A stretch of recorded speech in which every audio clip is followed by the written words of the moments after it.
Hey, guess what? Somebody's butt hurt. You know what I absolutely love? When somebody watches a video, doesn't actually understand the point of that video, but in fact probes it for absolutely anything that they can use to support what they want to believe in. Now, one of my older videos, The Maxman Perspective, was intended to demonstrate how arguments can occur. It was intended to demonstrate that two people can have differing opinions on the very same topic, and that in order to understand why two different conclusions are derived, one needs to understand that there is different perspectives on the matter. I've recently adopted the term wishful thinkers for creationists in general, and in this video I hope to demonstrate precisely why that applies. Hey folks, I just wanted to share this with you. You will hear sometimes Christians state that atheism is intellectually bankrupt. And where exactly are they getting this information from? I don't recall the Bible stating that. And you'll hear Christian philosophers, prominent ones, which are, by the way, the greatest philosophers of our time, and some of the greatest philosophers who have ever lived are current philosophers, Christian philosophers. They will also state that atheism is intellectually bankrupt. You'd almost think that while making such an egotistical statement, while attempting to attack somebody else's intellectually bankrupt philosophy, you would have actually provided a single example, a single name. Don't worry though, I'll do the legwork for you. Now when you Google the term atheism is intellectually bankrupt, the first two links that you'll find will actually take you to a website called CARM. CARM stands for Christian Apologetics and Research Ministry. Now, seeing how this is an established think tank here, and obviously well funded, let's actually have a look at the substance of what they're saying and thinking about and being philosophical towards. As a worldview, atheism is intellectually bankrupt and is wrought with philosophical problems. In this video, let's look at the inability for the atheistic worldview to offer objective morality. Wait a moment, did he just assert that the atheistic worldview was ever intended to actually offer objective morality? Unbelievable. Not even past the opening statement. And I've already exposed that Matt Slick has absolutely no idea what he's talking about. Now, to those of you who may be watching this and are incredibly slow learners, an atheist position makes absolutely no claims to morality. But since we are discussing the topic of morality, just how much money would it take for you to attack a straw man that you honestly know isn't true? Do you think CARM might actually have enough financing to convince you? The third link on the Google search takes you to a blog written by a man who calls himself the Brother of Jesus. Now this is actually a very well-informed and well-written blog here, with a lot of good points I would actually encourage you to read up on.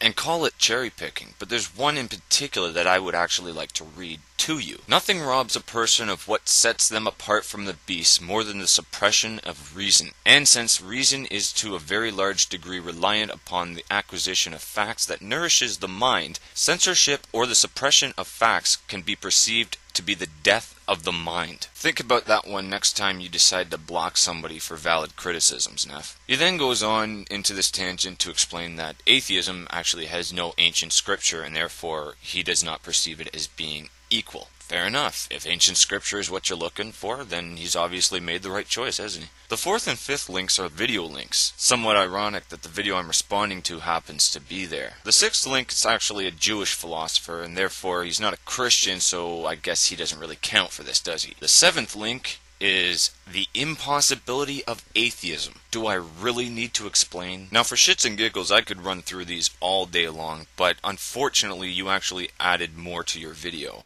I just have to share this with you. I watched a video tonight by an atheist who attempts to get around the fact that God is the moral absolute. If you'll recall, I stated at the beginning of the video that creationists are wishful thinkers. Now granted, I'm not asserting that every single creationist is necessarily like this, but NephilimFree is in fact a wishful thinker. I also stated that I intended to demonstrate this. I want you to listen to this key point right here. Fact that God is the moral absolute. Alright, I can accept that maybe God is a moral absolute. Fair enough. The problem we honestly face, though, with that in mind, is all the questions that it raises. Who is this God? How do we know his moral values? How do we know if we're intended to follow those? I know what you're thinking. It's the Bible, right?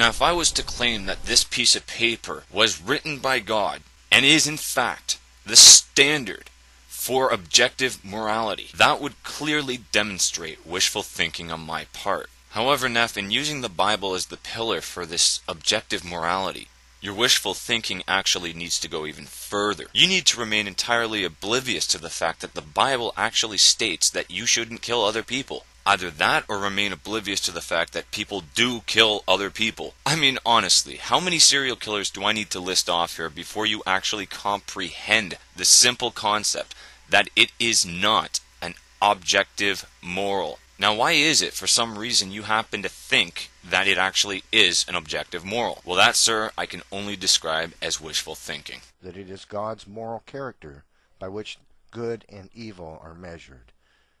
It is how we get the concept of good and evil is from God's character. Read the Old Testament, Neff. That's entirely not true. And I want to show you just a little piece of their video. And they make this rather ridiculous argument that moral values are determined by opinion.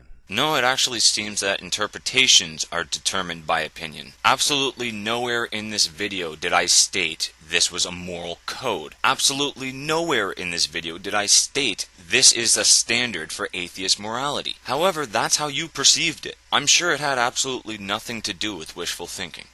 That what someone thinks is good, someone else might not. Someone thinks something is bad, another person might not think so. And so he makes, in conclusion, the statement that there is no such thing as good or bad, rather, no right or wrong.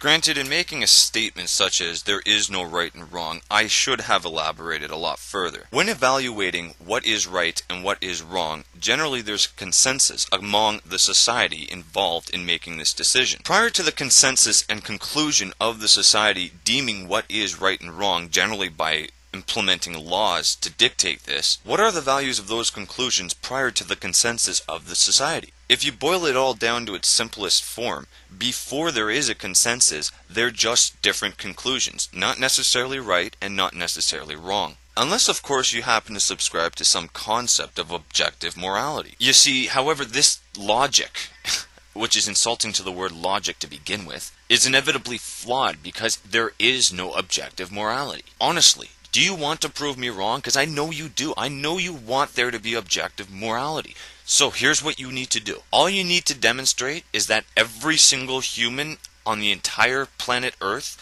all conforms to a particular belief. Demonstrate one single moral that every human abides to. Shouldn't be difficult for you. You've got an entire book full of them, don't you? Now, atheists do this because they attempt to skirt the fact that God is the absolute moral. The moral absolute, right? And that is against God, which we measure things to determine if they are right or wrong. You would almost think that if there was a definitive right and wrong dictated in a book, that we wouldn't need to evaluate things and determine whether they're right or wrong. The scientific method would cease to exist if we already had all the fucking answers. What's actually quite hilarious here is that by arguing with me on anything at all is literally shooting your own argument in the foot. But what he does is something outrageously funny. You just have to see this to see what Shock of God calls the madness of atheism. Ah, yes, Shock of God. Another brilliant scholar here on YouTube. Honestly, I'm not even going to go there right now. You guys are made for each other. And how truly intellectually bankrupt atheism is, and how atheists absolutely fall on their face when they attempt to use philosophy to demonstrate that atheism is intellectual. You might actually have a valid point here if I was in fact attempting to demonstrate atheism as being intellectual. However, I wasn't. So realistically, what does that say about your intellectual integrity? Why is it that you need to scrape the bottom of the barrel and use scraps to construct an argument? And in this case, it's even worse because those scraps don't even exist. Just gonna go out on a limb here and say wishful thinking? Okay, so that's this Dax man's attempt at philosophy regarding moral values. You know, attacking straw man really isn't a constructive use of your time. He states there is no such thing as right and wrong, there's just varying opinions. As I clarified earlier in this video. I made a video some time back in which I demonstrated the atheist's attempt to compress the moral standard of God to demonstrate there is no absolute good, no absolute evil, no absolute right, no absolute wrong. That's exactly what he's attempting to do here. You know, just because you perceive all atheists as having a vendetta towards your beliefs doesn't necessarily make it true. That video was never intended to disprove objective morality.